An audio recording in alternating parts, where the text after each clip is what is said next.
दोस्तों नमस्कार। मैं हूं शकील अंसारी। आप देख रहे हैं एकेटी न्यूज। एकेटी न्यूज आपको समाज से जुड़ी हुई तमाम खबरें दिखाता है और किसी न किसी हस्ती से आपकी मुलाकात कराता है। आज हम आपकी मुलाकात कराने जा रहे हैं रह संदेश के संपादक राम नरेश चौहान जी से, जो ग्रामीण पत्रकार एसोसिएशन के मंडल अध्यक्ष हैं। और आज हम उनके आवास पर होली की शुभकामनाएं देने के लिए वरिष्ठ पत्रकार सरवर हुसैन साहब, जो अमीर खुसरो टाइम्स के संपादक हैं, वो भी चौहान साहब को आज होली की मुबारकबाद देने के लिए उनके आवास, उनके गांव में आए हुए हैं। सबसे पहले तो चौहान साहब, होली की हार्दिक शुभकामनाएं। बहुत बहुत धन्यवाद भाई शकील अंसारी जी, भाई सरवर हुसैन जी, जो आज होली के इस पावन पर्व पर हमारे यहाँ पर आप होली की शुभकामनाएं देने आए हैं। इसके लिए हम एकेटी न्यूज़ का बहुत बहुत आभार व्यक्त करते हैं। चौहान साहब, आज हमने तमाम कवरेज जो है गंडोनवारा की दिखाई, जहाँ जुलूस भी बहुत ही धूमधाम के साथ में निकाला गया पूरे शहर में। आज दिन जुमे का था, रमजान भी चल रहे हैं और भाईचारा, जो हिंदू मुस्लिम एकता की जो गंगा जमनी तहजीब कहलाई जाती है गंडोनवारा, शांतिपूर्ण तरीके से ये तमाम जो है ये जुलूस को निकाला गया और नमाज भी अपने टाइम से की हुई और जुलूस भी बड़ा धूमधाम के साथ में लगा।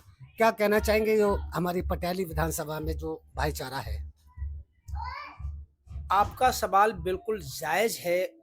हिंदू मुस्लिम एकता का प्रतीक और ये पावन पर्व होली का त्यौहार, जबकि आज मुस्लिम लोगों का जुमा का भी दिन था, जुलूस भी निकाले गए। होली की गांव-गांव शहरों में टोलियां निकाली गईं, लेकिन हमारे पटियाली विधानसभा से किसी भी प्रकार की कोई भी विवादित मामला सामने नहीं आया है। इससे प्रतीत होता है कि पटियाली विधानसभा में हिंदू मुस्लिम एकता की एक मिसाइल काम की गई है। ऐसे अवसर पर हम अपने मुस्लिम भाइयों को, हिंदू भाइयों को होली की हार्दिक शुभकामनाएं, और उनका जो इस समय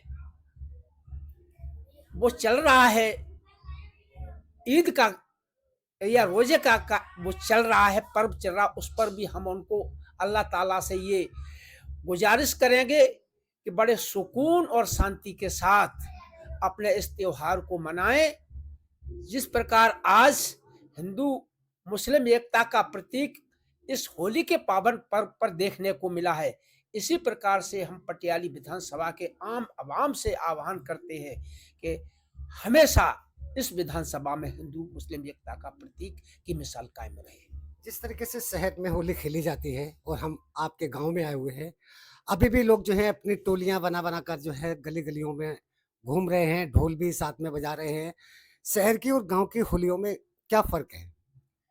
इस बार शहर और गांव की होली में, देखिए, मैं होली के साथ साथ मैं बताता हूँ, बिना गुजियों के होली नहीं है। मैं गुजिया भी साथ में खाता है ना चौहान साहब की यहाँ पर। जी जी जी जी जी, ये तो आज हमारा बहुत बड़ा ही सौभाग्य है कि आज हमारे इस होली के त्योहार पर हमारे अजीज दोनों भाई सरवर हुसैन जी, जो एकेटी न्यूज़ के संपादक हैं, वरिष्ठ पत्रकार हैं, और उनके साथ भाई शकील अंसारी जी, जो एकेटी न्यूज़ के एक बहुत कर्मठ और जुझारू पत्रकार है, जो अपनी इस एकेटी न्यूज़ के माध्यम से तमाम खबरों को देश विदेश तक पहुंचाते हैं, आज हमारी आवास पर आए हैं और मैं उनका हार्दिक हृदय की गहराइयों से बहुत बहुत अभिनंदन और स्वागत करता हूं।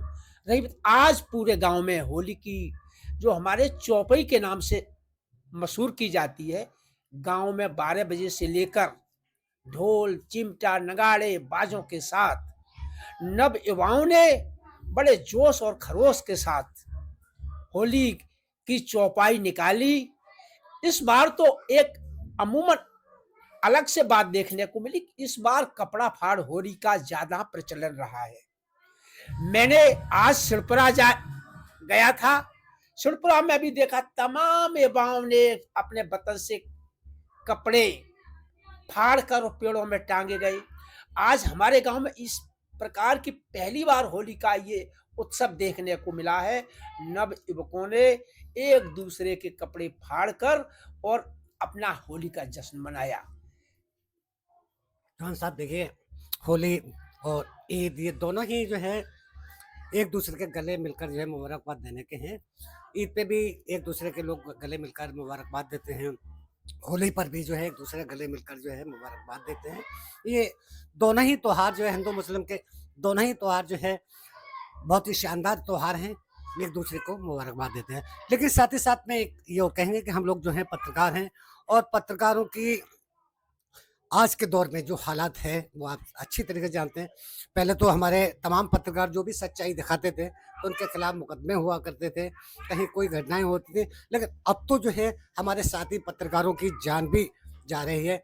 उत्तराखंड में भी एक पत्रकार को जो है सच्चाई दिखाने पर मार दिया गया और अभी अभी ये बनारस में भी हमारे एक पत्रकार को शहीद किया गया है। तो इस तरीके की जो पत्रकारों के ऊपर घटनाएं हुई है, लेकिन हम लोगों के लिए त्योहार तो खुशियों का है, लेकिन हमारे साथी जो हैं इस दुनिया में नहीं रहे, पत्रकारिता करते हुए शहीद हुए हैं। क्या कहना चाहेंगे ऐसे में? आज के दौर में पत्रकार असुरक्षित है। सरकार कितने भी ढिढोरा पीटती रहे कि पत्रकारों को सुरक्षा मुहैया कराई जाएगी या सुरक्षा दी जाती है, लेकिन उनका कहना अपनी जगह हमें तो बिल्कुल गलत मालूम पड़ रहा है। पत्रकार असुरक्षित हैं, पत्रकारों पर हमले किए जाते हैं, पत्रकारों की हत्याएं की जाती हैं। अभी फिलहाल में ताजा उदाहरण सीतापुर का है, जहां पर राघवेंद्र वाजपेयी की दिन दहाड़े गोली मारकर हत्या कर दी गई है। सच्चाई दिखाने की सजा। हाँ, ये केवल सच्चाई दिखाने की सजा है। राघवेंद्र वाजपेयी ने जमीन माफियाओं के खिलाफ घोटालों का पर्दाफाश किया था, सच्चाई उजागर की थी। न जाने कितने हमारे युवा पत्रकार साथी जिन्होंने सच्चाई को उजागर किया हो, चाहे वो घोटाला खनन माफिया से संबंधित हो, चाहे वो जमीन से संबंधित हो और चाहे शराब माफियाओं से संबंधित हो। अगर हमारे पत्रकार साथी ने सच्चाई अपने कलम से उजागर की है तो उसकी जान खतरे में पड़ी है, और जहां तक है हमारे पत्रकार साथियों को अपनी जान कुर्बान करनी पड़ी है। अब पत्रकार पूरी तरीका से जागृत है। पत्रकार की कलम कभी प्रशासन और प्रशासन रखेल नहीं बना सकता है। पत्रकारों ने ये एक निर्णय लिया है कि जब तक राघवेंद्र वाजपेयी के हत्यारों को पकड़ा नहीं जाता है, उनको सजा नहीं दी जाती है, तब तक पत्रकार अपना संघर्ष जारी करेंगे। और जिसने सच्ची पत्रकारिता की खातिर अपनी जान कुर्बान कर दी, उसके परिवारजनों को आर्थिक सहायता के रूप में उत्तर प्रदेश सरकार कम से कम 50 लाख रुपया दे, उसके आश्रित को नौकरी दे और शीघ्र से शीघ्र उत्तर प्रदेश में पत्रकार सुरक्षा कानून का गठन करके पत्रकारों की सुरक्षा सुनिश्चित की जाए। जो कानून की बात चल रही है, तमाम हमारी जो है मांगे लगातार हम उठाते रहते हैं, लेकिन जो है हमारी मांगे पूरी नहीं की जाती हैं। जब कोई भी घटना किसी पत्रकार के साथ हो जाती है, जब भी पत्रकार क्यों जागते हैं और मांग करते हैं, उससे पहले क्यों नहीं कर रहे हैं? ये बात आपकी बिल्कुल हकीकत सही है कि पत्रकारों पर आए दिन जब हत्या होती है तो पत्रकार जागृत होता है, धरना करता है, प्रदर्शन करता है, लेकिन कुछ दिन बाद उसकी आवाज को दबा दिया जाता है। और अब पत्रकारों को भी चाहिए कि चाहे वो सरकारी नुमाइंदा हो, चाहे नेता हो, चाहे दबंग किस्म का खनन माफिया हो, उसकी कार्यशैली को, उसके काले कारनामों को उजागर करने में कतई पीछे न हटे। योगी सरकार कहती है कि पत्रकार को सुरक्षा, हम कहते हैं वो कहती रहे, मगर उत्तर प्रदेश में पत्रकार कहीं भी सुरक्षित नहीं है। पत्रकार जान जोखिम में डालकर जिस खबर का प्रकाशन करता है, चाहे वो सरकार किसी की भी हो, उस पत्रकार को वो बड़ी टेढ़ी निगाह से देखते हैं और हमेशा पत्रकार सरकार कोई भी हो हमेशा पत्रकार की उपेक्षा करती रहती है। तो ये देखिए ज़्यादातर हम लोग ज़मीन से जुड़े हुए हैं और छोटे-छोटे इलाकों में हम लोग जो है ज़मीनी स्तर पर जुड़े हुए हैं, ज़ीरो रिपोर्टर निकालते हैं। जो स्टूडियो में जो लोग जो हैं डिबेटें कर रहे हैं, पत्रकारिता स्टूडियो में कर रहे हैं, उनको सुरक्षा भी दी जाती है और जो ज़मीनी स्तर पर जो मुद्दे उठाते हैं, उनको मुकदमे मिलते हैं और गोलियाँ मिलती हैं। बिल्कुल सही बात है आपकी। ज़मीनी स्तर पर जितने रिस्क से काम एक ग्रामीण क्षेत्र का पत्रकार या ज़मीनी स्तर का पत्रकार करता है, उतनी रिस्क का काम जो स्टूडियो में बैठे हैं वो लोग नहीं कर पाते हैं। आखिर वो ये लोग आवाज़ क्यों नहीं उठाते हम जैसे पत्रकारों के लिए? इन लोगों को सरकार की तरफ से कोई न कोई लॉलीपॉप ज़रूर मिलता है। इस वजह से सरकार उन्हें सुरक्षा भी मुहैया कराती है और उन्हें किसी न किसी माध्यम से आर्थिक सहायता भी उपलब्ध कराती रहती है। अब हम सब लोग ये बिल्कुल बर्दाश्त नहीं करेंगे। जब तक ज़मीनी स्तर पर कार्य करने वाले को सुरक्षा नहीं मिलेगी, उसे कोई सुविधा नहीं मिलेगी, तब तक ये चैनलों में, स्टूडियो में बैठे हुए पत्रकार अपनी मनमानी करते रहेंगे और उनके द्वारा भेजी गई रिपोर्ट को बढ़ चढ़कर प्रसारित करके उस सरकार की वाहवाही लूटते रहेंगे। आजकल देखा जा रहा है जो भी कोई सा भी आप चैनल उठाकर देखिएगा, दिन भर जो है हिंदू मुस्लिम कहीं कोई भी ये औरंगजेब ले लो, कोई भी इस तरह के कहीं पाकिस्तान ले लो, कब्रिस्तान ले लो, इस तरह की खबरें चलती हैं। ज़मीनी स्तर की जो आम आदमी की ज़रूरत है, नौकरी की है, महँगाई के, इस पर कोई डिबेट नहीं होती। ये सब लोग हम सब लोगों के बीच में एक खाई पैदा करते हैं, जबकि सरकार को चाहिए कि ग्रामीण क्षेत्र से लेकर ऊपर तक सारे जो नुमाइंदे कार्य कर रहे हैं, पत्रकार जो जमीन से जुड़ा हुआ है, उस पत्रकार की अहमियत सरकार समझ ही नहीं रही है और उसे समय समय पर प्रताड़ित किया जाता है। खबर चलाने पर या खबर प्रकाशित करने पर उसके खिलाफ झूठे मुकदमे दर्ज किए जाते हैं। उसको जान से मारने की माफियाओं द्वारा धमकी दी जाती है और यहाँ तक कि अगर सच्चाई करने की खामियाजा राघवेंद्र वाजपेयी को भुगतना पड़ा है, सच्चाई उजागर करने का खामियाजा उत्तर प्रदेश में न जाने कितने पत्रकारों को भुगतना पड़ा है और वो ने अपने सच्चाई उजागरने के लिए उन्हें अपनी जान तक भी गंवानी पड़ी है। लेकिन सरकार की कान तक जूं तक नहीं रेंग रही है। आखिर ऐसा लोकतंत्र के चौथे स्तंभ को कहे जाने वाले पत्रकारों को आखिर ये सरकार कब तक उपेक्षित करती रहेगी?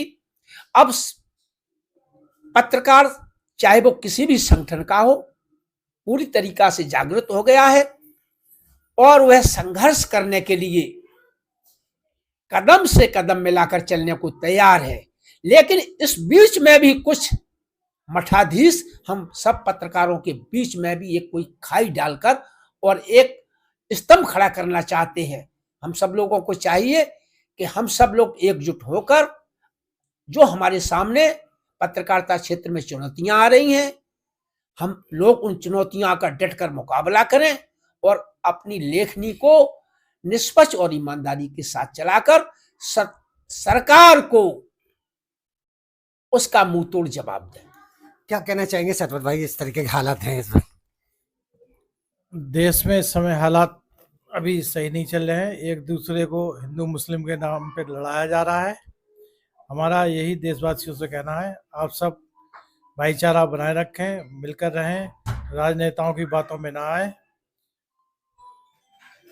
चौहान साहब, एक और मैं आपको कहूँ, जिस तरीके से पत्रकारों के ऊपर हमले हो रहे हैं और उनकी जानें भी जा रही हैं, इसी तरीके से वकील भी हैं, वकीलों पे भी हमले हो रहे हैं और वकीलों को भी जो है काफ़ी नुकसान उठाना पड़ रहा है क्योंकि कलम पर पहरा लग रहा है। न्यायपालिका पर भी आपकी बात बिल्कुल सही है। न्यायपालिका का जो कार्य देख रहे हैं हमारे अधिवक्ता लोग हैं, उन पर भी जुल्म ढाए जा रहे हैं। मैं फिर भी उनका शुक्रगुजार हूं कि एक साथ एक मंच पर आकर वो सरकार की जो नीतियां हैं उनका विरोध करते हैं और विरोध करने के बाद अपने कार्य में सफलता हासिल करते हैं। लेकिन हमारे पत्रकारिता क्षेत्र में कुछ हमारे साथी ऐसे हैं कि अगर किसी साथी पर हमला होता है तो 4 साथी तो उसका समर्थन करते हैं, मगर 2 साथी उसकी टांग खींचने का काम करते हैं, उसे नीचा दिखाने का काम करते हैं। ये बात बिल्कुल गलत है। देखिए, जिस तरीके से जमीनी स्तर का जो पत्रकार है वो सच्चाई दिखाता है, बल्कि सरकार का काम करता है, क्योंकि सरकार को ये दिखाता है कि किस तरीके से आप जो योजनाएं भेजती हैं उसका किस तरीके से घोटाला होता है।